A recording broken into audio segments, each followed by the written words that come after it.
pura actualidad. Estás en Mesa Central por Tele 13 Radio.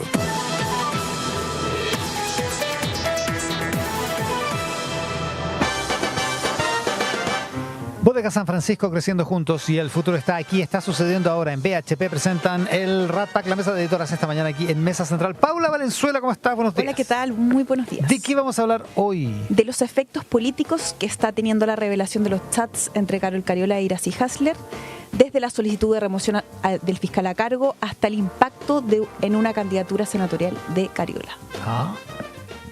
Efectos políticos de los chats, después me dicen que nada de interés público. Marilyn Luders, ¿cómo estás? Buenos días. Muy buenos días. ¿De qué vamos a hablar hoy? Bueno, una semana macro a la vena. Es imposible hacerle el quite a la avalancha de anuncios, de decisiones que se tomarán esta semana. Entonces lo que vamos a hacer es tratar de encontrar qué cosas hay que saber para no marearse en este festival de cifras. Ya vamos a hablar de todo eso, pero partamos por los chats y por los efectos políticos, Paula Valenzuela, que parece que no son tan pocos como se pensó en un momento, como algunos quisieron. Le habían bajado el tono. No, como que en pelambre nomás. Ya, veamos. Acá les voy a contar, pero yo de verdad hace mucho tiempo que no veía que una revelación de unos chats provocara hasta tanto interés hasta de conversación y tema de conversación durante todo el fin de semana, hasta las familias menos políticas, la verdad.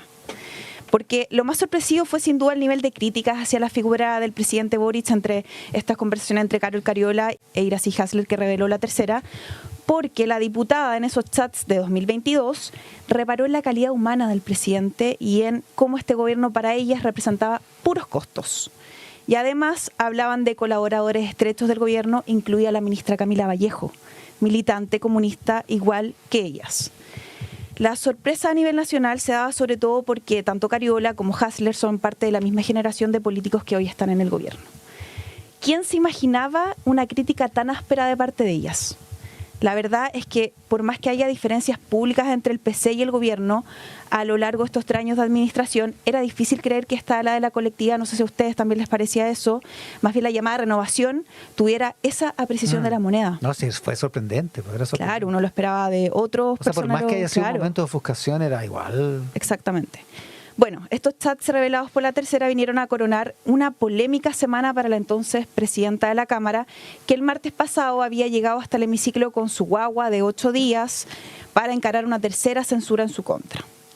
Esa ofensiva del Partido Social Cristiano fracasó ese día, y el propio presidente Boric en los días anteriores, horas anteriores, la había defendido, pero a morir. O sea, había sido uno de los protagonistas en defender que porque el allanamiento se había realizado el día del parto del hijo de la diputada. Bueno, el martes ella salió airosa de esa censura, fue súper comentado la imagen, digamos, de ella con su guagua en la testera, y la diputada, pero aún así la diputada no pudo terminar la semana de la misma manera. Bueno, tras la publicación de los chats el viernes, Chile Vamos anunció que volvería a censurar la mesa, y ahora sí parecían estar los votos, porque se acuerdan que aquí hablamos que no iban a estar, bueno, no estuvieron por falta de coordinación, en fin. Finalmente, el domingo en la noche, Cariola anunció su renuncia a la presidencia de la Cámara, argumentando que necesitaba tranquilidad y concentración para los cuidados de su hijo Borja, que dijo es sin ninguna duda su primera prioridad. Sus cercanos comentan que hasta el último minuto la veían con entereza, que es algo que dice la caracteriza, pero quiso poner fin de algún modo al ensañamiento, esa es la palabra que ocupan, que siente ella está viviendo con toda esta situación. Bueno, el fin de semana también hubo cuestionamiento a la Fiscalía por la filtración de investigaciones a la prensa o de conversaciones privadas que nada tienen que ver hasta ahora, por lo que sabemos, con la indagación de un delito que podría ser el tráfico de influencia. El presidente Boric también habló el fin de semana 2 veces, primero un tuit y después la entrevista con Chilevisión. Dijo que no pelearía con sus compañeras de ruta, pero que él tampoco trataría así a sus aliados en la entrevista. Igual marcó ahí un poquito el tono. Un matiz. Sin embargo, este lunes, la primera, digamos, en como darle contenido político a estos chats, porque estábamos en que eran solo cagüines, fue la presidenta del Partido Socialista, como bien hemos comentado durante esta mañana, Paulina Bodanovich, quien en entrevista con Radio Universo señaló que los chats filtrados se condicen con la opinión que el PC ha tenido del gobierno. Eso tuvo, la verdad, la inmediata respuesta en La Moneda de Janet Jara, la ministra del Trabajo, comunista, y recalcó que el PC siempre ha tenido lealtad con los gobiernos. Nombró 2, Michelle Bachelet, además de este, obviamente, y Salvador Allende. La senadora Bodanovich no encontró eco en ninguna parte, debo decir. O sea, estuve todo el día atenta, revisando, y hasta el jefe de bancada, Juan Santana, el nuevo jefe de bancada de diputados Sí, del no estaba de partido. acuerdo. No, dijo, la presidenta de mi partido está equivocada. No puede decir esta descalificación innecesaria. Esas fueron las palabras que ocupó. Estuvo rudo. Estuvo rudo.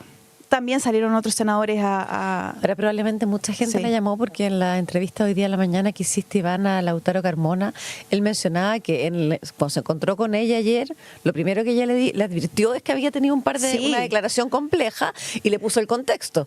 O sea, probablemente cuánta esa gente llamó. Ya venía como... Venía, claro, me iba preocupada. Arreglando Es verdad, la y de carga. hecho Lautaro Carmona, además de esta entrevista hoy día de la mañana, ayer en las declaraciones públicas, en la celebración del aniversario número 100 del CERVEL, también le bajó absolutamente el perfil. Ahora, Paulina Bodanovich agarró, igual se recargó en la noche, porque estaba en tolerancia cero, la agarró contra la vocera Sí, del gobierno. no digamos que retrocedió. Al menos con el Partido Comunista no lo volvió a tocar, pero al gobierno sí. O sea, a la portavoz más bien. Claro, más allá de que Lautaro Carmona haya bajado el perfil a estos dichos de la senadora, en el oficialismo también decían que más bien lo leían como una pachotada de Paulina Bodanovich, porque la senadora en general siempre tiene cuñas, como decíamos en la mañana, declaraciones divertidas, pues, que nos dejan algo. Siempre. Pero que, claro, no se condecía con las conversaciones que habían tenido los presidentes de partido, al menos ayer lunes, que decían, oye, la filtración de chats supera todo límites y esa va a ser nuestra línea de declaración, que no se pueden filtrar investigaciones. Ahora, liderazgos del Frente Amplio se referían ayer a esta filtración como un cagüín de poca monta. Esa cuña específicamente es de Diego Ibáñez, que lo encontró súper representativa de todas las cuñas que hubo en el día. Cagüín de poca monta, así tal cual. Nadie quería abordar el fondo de estos chats, pero otros en la interna, por supuesto, en el reporteo reconocen que las opiniones en los chats fueron decepcionantes. Esto es en el Frente Amplio. Sí. Ya. Porque al final leen las declaraciones en contra del presidente como una crítica directa al partido, al Frente Amplio. O sea, el Frente Amplio es lo peor que le ha pasado a la izquierda. Claro, ahí hay se una lee, claro, de como su propia generación. Es doloroso. y del proyecto político, de alguna manera. Claro. Más que Otros también en la interna del Frente Amplio dicen, ¿saben qué? Esto ni siquiera son críticas. Es una conversación de dos amigas. Y eso es todo. Hay distintas opiniones. Ahora, bien, tú preguntabas a Lautaro Carmona si esto podía afectar las relaciones entre el PC y el Frente Amplio. Un dirigente del PC me dijo que aún es muy reciente para sacar conclusiones, pero que hasta ahora sus socios en el Frente Amplio siguen siendo súper solidarios con Carol Cariola y el momento que viven en el Partido Comunista. Al interior del Frente Amplio, eso sí, reconocen que esperan algún gesto de parte del PC, por esta misma sensación que ya les explicaba recién. Sí, el PC tiene que reflexionar de algún modo, dicen, porque, por ejemplo, comentan, ¿qué pasaría si se filtrara un WhatsApp de Daniel Jadwe respecto al Frente Amplio? Dramático, ¿no? Lo que pasa es que hay cosas que dice Daniel Jadwe que no necesita filtrarse. Lo dice en todo caso. Bueno, más allá de los chats... Ahora, perdona, pero Lautaro Carmona lo que dice es, esto no representa nada de nuestra política institucional, cuando nosotros tenemos que hacer algo, lo mandamos, dijo, con remitente. O sea, sí, eso es algo que dice mucho en el PC. O sea, las diferencias que nosotros hemos tenido con el gobierno inéditamente han sido públicas y abordadas en los canales internos como corresponde. O sea, he sabido en estos 3 años las diferencias que han tenido. Claro, y eso el matiz entre el fondo la lealtad al proyecto y tener la capacidad de criticar. Uso una palabra, no me acuerdo, pero él habla... De no ser obsecuente. Obsecuente, claro. Claro, y recalcan harto la unidad necesaria, mientras en la derecha hay hartas polémicas entre las distintas derechas, ellos recalcan que tiene que estar por la unidad. Ahora, esta misma lealtad dicen, oye, Carol Cariola la cumplió 100% cuando fue presidenta de la Cámara. Me ponen varios ejemplos, rescaté al menos 2, que por ejemplo el fast track legislativo de seguridad, que incluso muchas veces me decían en la Cámara, ella votaba con el gobierno pese a que su bancada se dividía con varios proyectos de seguridad. Es verdad. Y también recuerdan que en octubre pasado ella jugó un rol clave en la caída de la acusación constitucional contra la ministra Toás en ese entonces. Entonces, como dicen, oye, en los hechos, Carol Cariola fue leal en la presidencia de la Cámara con el gobierno. Sin contar pensiones, que podría haberse Bueno, entregado, también. Porque en el tercer trámite... Yo creo que me quedo corta con esos dos ejemplos. Sí, y es verdad. algo transversal, tanto la derecha como la izquierda. Por eso es tan sorprendente Exacto, el contenido de los chats, exacto. sí, pues. Bueno, en el PC, en todo caso, no esconden que vive en un momento duro que afecta a la diputada. porque es una de las figuras con mayor proyección política. De hecho, ya había un acuerdo en el PC de que ella fuera la candidata a senadora por Valparaíso, y dicen hasta ahora eso puede peligrar absolutamente. Así, ¿eh? Sí, le puede costar esta elección, me decía. Bueno, ayer la bancada comunista dijo que los ataques contra Cariola son con intención política despreciable y peligrosa. La jefa de bancada, Lorena Pizarro, fue súper dura. Dijo que estamos a milímetros de caer en el abismo y que hay que cuidar la democracia. Ahora, la bancada estudia distintas ofensivas contra la Fiscalía. Yo estuve reporteando ayer y van a hacer un anuncio mañana miércoles, pero ya suena, por ejemplo, la recolección de firmas para pedir la remoción a la Corte Suprema de el fiscal a cargo de la investigación contra Cariola, que es Patricio Cooper, o incluso del fiscal nacional Ángel Valencia. Ahí se están poniendo de acuerdo, son 10 firmas también las que se requieren, no es mucho, así que esa es una acción que podría estar en estudio. Ahora, otra parte, la presidencial. ¿Tendrá todo esto algún efecto en ese tema, en este sábado que define el PC?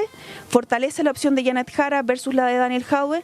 Es algo que está por verse, porque por un lado algunos creen que beneficiaría a Jara porque ella representa como la lealtad al gobierno, esa la del PC, pero otros piensan que queda a la vista también esta crítica interna del PC al gobierno por no ser suficientemente izquierda, y ahí tendríamos en esa representación, digamos, a Daniel Jadwe, que ha manifestado públicamente estas diferencias con el gobierno.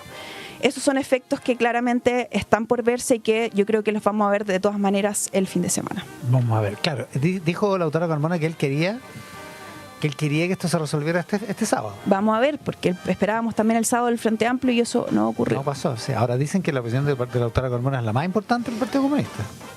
Dicen, pero bueno, no sé. Y a propósito, Carol Cariola quiere, la perspectiva era la senatorial por la región de Valparaíso, sí, donde hay que recordar que el Frente Amplio tiene su único senador, es por ahí, Juan Ignacio Latorre, tiene la alcaldía de Viña, la de Valparaíso y la de Concón, si no me equivoco, sí, y varias más, digamos. O sea, el gesto al Frente Amplio no estaría... Es muy fuerte, sí, en la región de Valparaíso, justo en esa región. Exacto. Está bueno. Ya.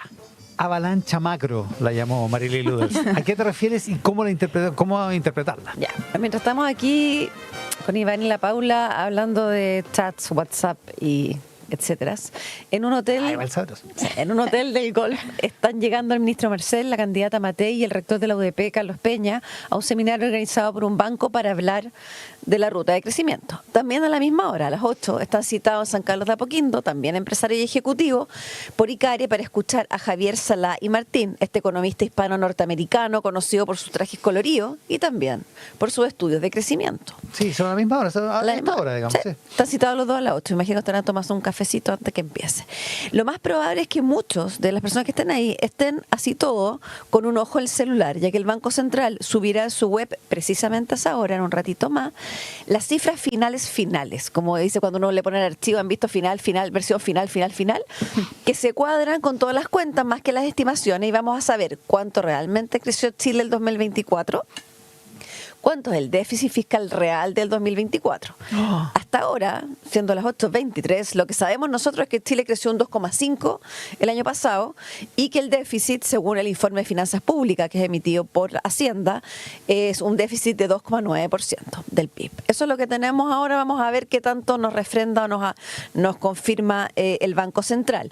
Pero recordemos que ahí en el 2,5 hubo durante todo el año muchas discusiones bien encarnadas, y luego ahora también con el déficit. ¿Se acuerdan que hubo una estimación de ingresos desviada un 1%? Por eso, a pesar de que las cifras nacionales no son así como el gran hit, como si es el PIB, este año sí van a ser importantes. Pero vamos a empezar a recuperar de eso mañana en la mañana, y empezamos con un rally de los bancos centrales.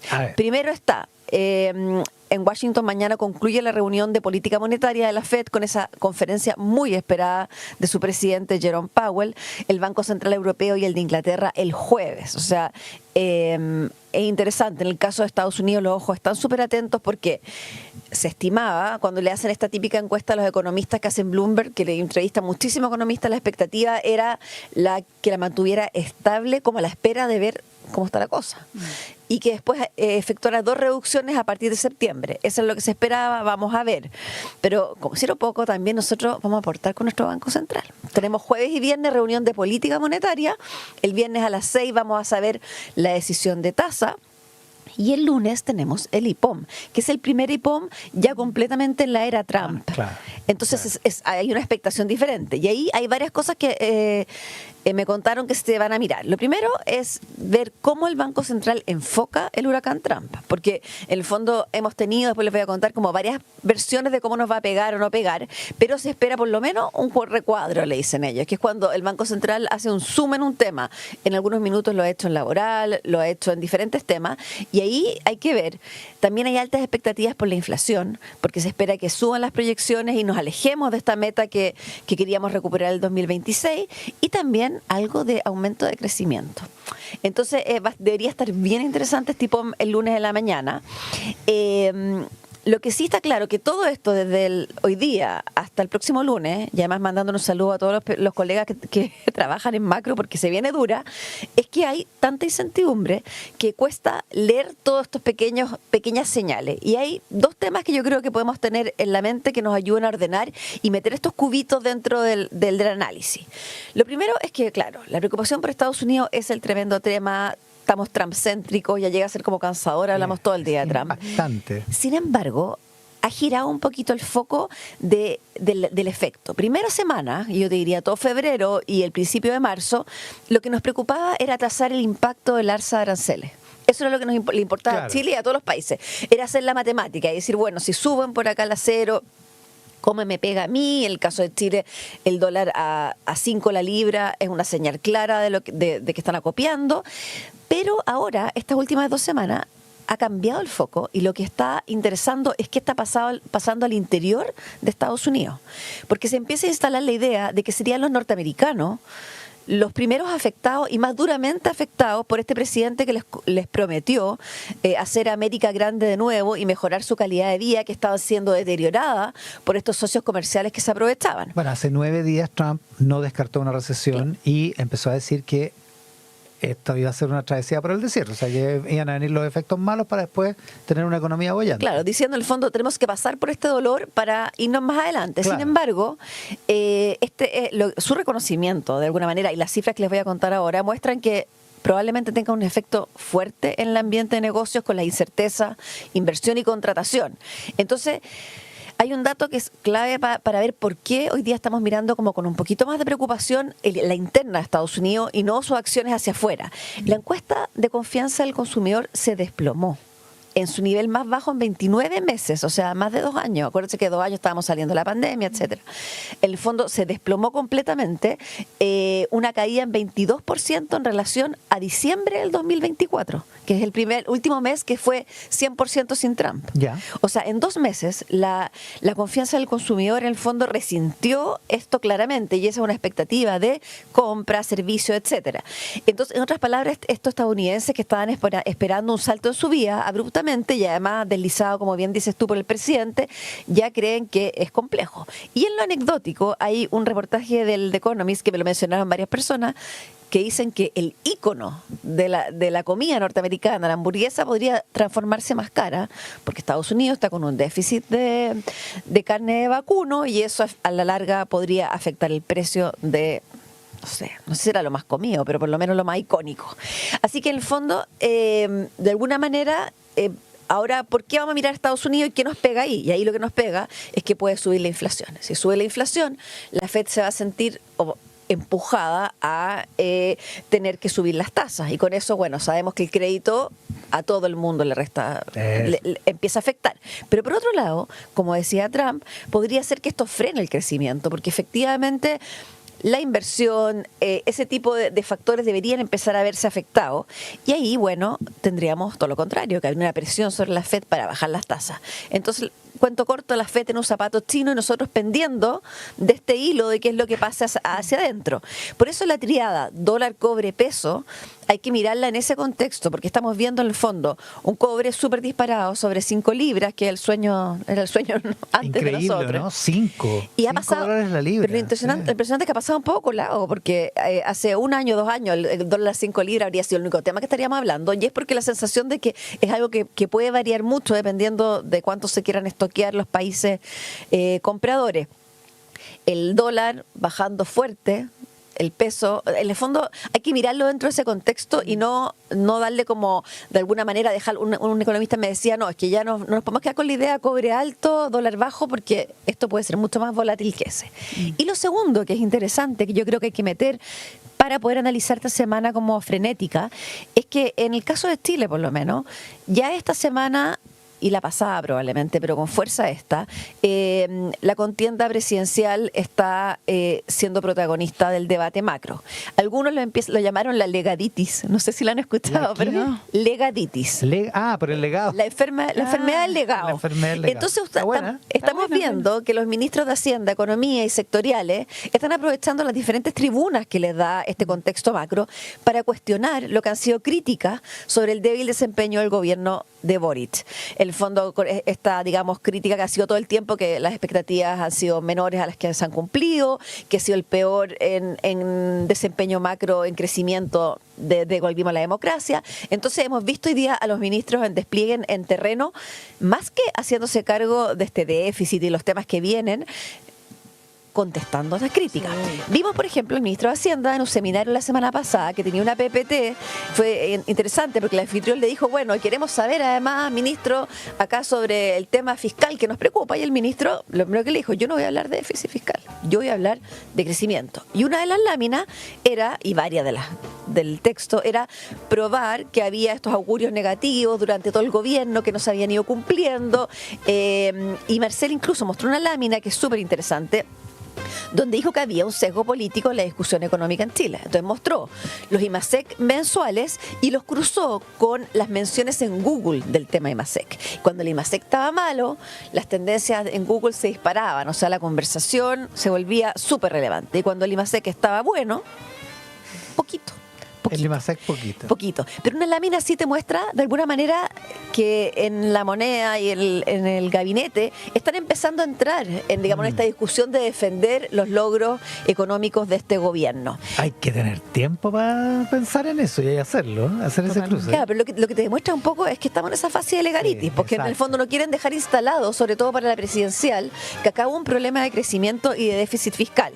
Y lo otro que encuentro interesante también es que en todos estos eventos y estos encuentros están los pesimistas, a los que Marcel claramente está aludiendo, pero también hay de alguna manera un grupo de personas que está cambiando el discurso súper, en el fondo, conscientemente y sistemáticamente diciendo que, ok, tenemos esta incertidumbre tremenda en Estados Unidos, pero tenemos una posibilidad de nosotros mejorarnos.